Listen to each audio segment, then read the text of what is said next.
છોકરો રહેતો હતો, જેને બધા પ્રેમથી બાબલો કહેતા. અજય સ્વભાવે ખૂબ જ શાંત, હોંશિયાર અને દયાળુ હતો.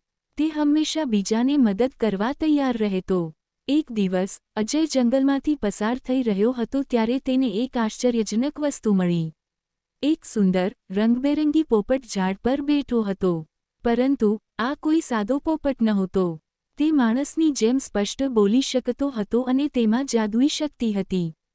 પોપટે અજયને જોઈને કહ્યું, "હે બાબલા, હું ભૂખ્યો છું. શું તું મને થોડા ફળ આપીશ?" અજયે તરત જ તેની પાસે રહેલા મીઠા ફળો પોપટને આપ્યા. પોપટે ખુશ થઈને કહ્યું, "બાબલા, તું બહુ દયાળુ છે. હું તને એક ભેટ આપીશ.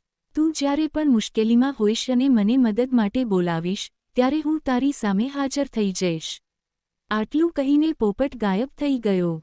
થોડા દિવસો પછી ગામમાં અચાનક પાણીની મોટી તકલીફ ઊભી થઈ.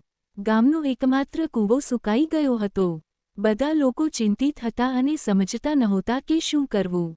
બાબલાને તરત જ જાદુઈ પોપટ યાદ આવ્યો. તે દોડતો જંગલમાં ગયો અને મોટેથી પોપટને બોલાવ્યો. પોપટ તરત જ હાજર થયો અને પૂછ્યું, "બોલ બાબલા, તને શું મુશ્કેલી છે?"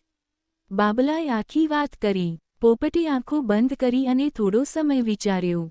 પછી તેણે કહ્યું, "ગામના પશ્ચિમ ખૂણામાં એક મોટો પથ્થર છે. તેની નીચે એક ઝરણું દટાયેલું છે. જો તે પથ્થર હટાવી દેવામાં આવે તો કૂવો ફરી પાણીથી ભરાઈ જશે." બાબલાએ ગામના લોકોને પોપટની વાત જણાવી. પહેલાં તો કોઈએ વિશ્વાસ ન કર્યો, પણ બાબલાની વાતમાં રહેલી સચ્ચાઈ જોઈને બધાએ તેની વાત માની લીધી. બધાએ ભેગા મળીને પશ્ચિમ ખૂણાના મોટા પથ્થરને હટાવવાનું કામ શરૂ કર્યું. જેમ પોપટે કહ્યું હતું, પથ્થરની નીચેથી ઠંડા પાણીનું એક ઝરણું ફૂટી નીકળ્યું.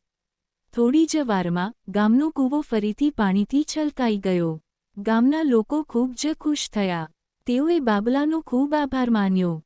બાબલો તેમની નજરમાં ફક્ત એક નાનો છોકરો નહોતો, પણ એક સમજદાર અને ડાહ્યો મદદગાર બની ગયો હતો.